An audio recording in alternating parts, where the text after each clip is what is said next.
स्वागत है आप सभी का आपके YouTube चैनल धीरज विश्व स्टडी में। इस वीडियो में है बोर्ड एग्जाम से रिलेटेड त्रिकोणमितीय अनुपात के महत्वपूर्ण सवालों को पढ़ रहे हैं। तो चलिए देखते हैं सवाल क्या है। यदि 4 tan थीटा बराबर 3 तब सिद्ध कीजिए कि 4 sin theta plus 3 cos theta upon 8 sin theta plus 5 cos theta is equal to 6 upon 11 है। ठीक है, तो इस प्रकार के सवाल जो है क्लास 10th की बोर्ड एग्ज़ाम में बहुत आते हैं और इम्पोर्टेंट भी है। तो मैंने सोचा कि आपको ये सवाल बता दूं। तो देखिए यहाँ पे दिया हुआ है 4 tan theta is equal to 3। तो tan थीटा बराबर कितना हो जाएगा, 3 अपनी जगह पर है और ये जो 4 है, 4 को जब इधर पक्षांतर करते हैं तो ये आ जाता है बटे में, तो 3/4 हो जाता है। ठीक है, तो इस प्रकार से tan थीटा बराबर 3/4 होता है। हम जानते हैं tan थीटा बराबर क्या होता है, लंब बटा आधार होता है। तो हमारे पास लंब बटा आधार है, तो सबसे पहले हम एक फिगर बनाते हैं समकोण त्रिभुज का और ABC इसका नामकरण कर देते हैं। तो हमारे पास लंब कितना है, 3 है और आधार है हमारे पास 4। हमें कर्ण पता करना है। जब त्रिभुज की समकोण त्रिभुज की 2 भुजाएं दी रहें और तीसरी भुजा पता करना हो तो हम पाइथागोरस प्रमेय का यूज करते हैं। तो पाइथागोरस प्रमेय क्या होता है, कर्ण स्क्वायर बराबर लंब स्क्वायर धन आधार स्क्वायर होता है। ये हो गया। अब कर्ण देखते हैं कि कर्ण यहाँ पे है नहीं, कर्ण नहीं है। तो कर्ण कितना है, AC है हमारे पास। तो यहाँ पे कर्ण AC स्क्वायर बराबर लंब कितना है, 3 है। तो 3 का स्क्वायर और आधार है हमारे पास 4। तो आधार का स्क्वायर 4 का स्क्वायर कर देते हैं। और तो चलिए इसको कर्ण ही रहने देते हैं। ये कर्ण स्क्वायर बराबर यहाँ पे 3 का अगर वर्ग करते हैं तो कितना आता है, 3 त्रिका 9 आता है और 4 का वर्ग करके हैं तो 4 चौक 16 आता है। तो यहाँ पे 16 हो गया। तो 16 9 होता है 25। तो कर्ण का जो इधर स्क्वायर था उसको जब हम इधर पक्षांतर कर देंगे तो इधर वर्गमूल हो जाएगा। तो 25 का अगर वर्गमूल निकालते हैं तो आता है 5। तो 25 का वर्गमूल होता है 5। तो कर्ण का जो वैल्यू निकला वो निकला है 5 सेंटीमीटर। ठीक है, तो 5 आ गया। तो यहाँ पे कर्ण लिख देते हैं 5। इस प्रकार से समकोण त्रिभुज की तीनों भुजाएं हमें पता हो जाती हैं। अब क्या करते हैं, देखिए अब इस पे आते हैं। यहाँ पे साइन थीटा और कॉस थीटा इसका वैल्यू निकाल लेते हैं, क्योंकि इसी का वैल्यू हमें रखना है, तब ये सवाल आ जाएगा 6/11। तो देख ले हैं, यहाँ पर ही रख लेते हैं। तो साइन थीटा बराबर क्या होता है, लंब बटा कर्ण होता है। साइन थीटा बराबर लंब बटा कर्ण होता है। तो लंब हमारे पास कितना है, लंब है 3 और कर्ण कितना है 5। तो यहाँ पे साइन थीटा बराबर 3/5 आ जाता है। और कॉस थीटा बराबर क्या होता है, कॉस थीटा बराबर आधार बटा कर्ण होता है। कॉस थीटा बराबर आधार बटा कर्ण। आधार हमारे पास आधार है 4 और कर्ण है 5।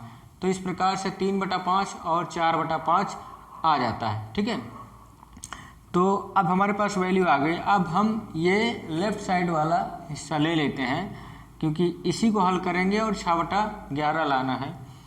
तो 4 sine theta plus 3 cos theta बटे 8 sine theta plus 5 cos theta इस प्रकार से आ जाता। इसको लिख लेते हैं। अब यहाँ पे हम मान रख देते हैं। ये LHS है, इस वाला साइड हमने ले लिया। इसको सॉल्व करेंगे और उतना आना चाहिए सवाल को लगाने के बाद। तो यहाँ पे 4 लिख दिया जाता है। साइन थीटा बराबर क्या होता है, लंब बटा कर्ण, और लंब बटा कर्ण साइन थीटा का मान यहाँ पर हमने निकाल लिया है 3/5। तो यहाँ पे रख देते हैं 3/5। यहाँ पे 3 है। cos थीटा का मान क्या होता है, आधार बटा कर्ण होता है। तो आधार बटा कर्ण 4/5। cos थीटा का मान यहाँ पे 4/5 दिया हुआ है जो कि हमने निकाला हुआ है। तो यहाँ पे 4/5 जो है वो लिख दिया जाता है, बटे में कर देते हैं 8 लिख देते हैं, गुणे साइन थीटा का मान यहाँ पे फिर दिया हुआ है 3/5 और 5 गुणे कॉस थीटा का मान कितना है 4/5। तो यहाँ पे 4/5 इसको लिख दिया जाता है। ठीक है, इस प्रकार से लिख लेते हैं। अब इसको आगे करते हैं। चूँकि 5 से 4 कटेगा नहीं, अगर कट जाता तो इसको हम काट देते। तो इसमें क्या करेंगे, 4 और 3 को गुणा कर लिया जाता है। अंश को अंश से गुणा करते हैं, हर को हर से गुणा करते हैं। तो 4 तिहाई 12 हो जाएगा बटे 5 प्लस यहाँ 5 से 3 नहीं कटेगा तो यहाँ भी क्या करते हैं 4 तिहाई 12 बटे 5 यहाँ भी हो गया। अब 5 से 8 नहीं कटेगा तो क्या करते हैं 8 को 3 से गुणा कर लेते हैं। ऐसे ऐसे गुणा, इसके नीचे 1 होता है लेकिन लिखते नहीं हैं, तो समझने के लिए आप चाहे तो लिख सकते हैं या ना लिखें तब भी ठीक है। तो 8 त्रिक 24 होता है यहाँ पे और बटे 5 हो जाएगा, यहाँ पे प्लस है। और उसके बाद 5 से 5 जो है वो क्या हो जाता है, कट जाता है। ठीक है, 5 से 5 कट जाता है तो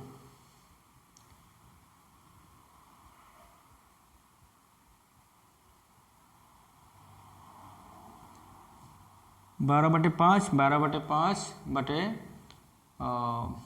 5 चौक 20।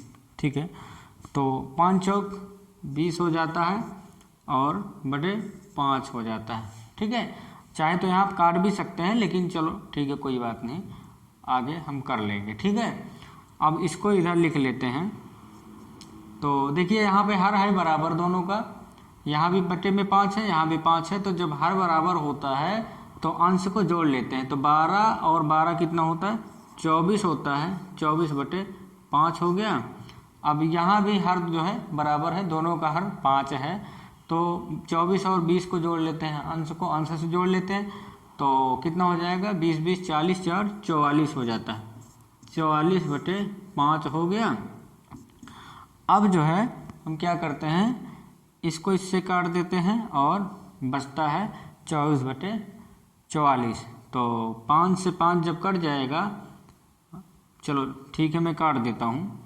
ये 5 से ये 5 कट गया तो यहाँ पे कितना बचा 24/44 बचा।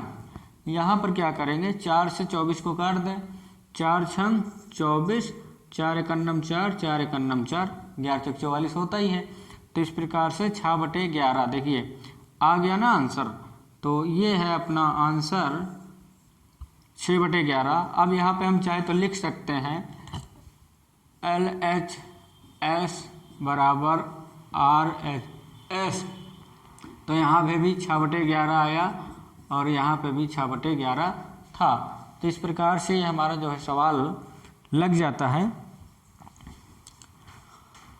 और इसी तरीके से त्रिकोणमिति का सवाल पढ़ने के लिए, मतलब क्लास 10th की मैथ पढ़ने के लिए और इंग्लिश ग्रामर पढ़ने के लिए, क्लास 10th की साइंस पढ़ने के लिए हमारे साथ जुड़े रहें।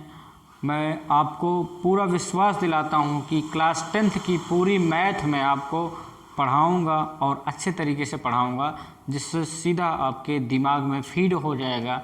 तो यदि आपको हमारा ये वीडियो पसंद आए तो प्लीज़ वीडियो को लाइक करें, अपने फ्रेंड्स को शेयर करें, कमेंट करके हमें बताएं कि इसमें मैं आपको और क्या बता सकता हूं। और चैनल को सब्सक्राइब नहीं की है तो प्लीज़ चैनल को सब्सक्राइब कर लीजिए। मिलेंगे अगले वीडियो में, तब तक के लिए जय हिंद।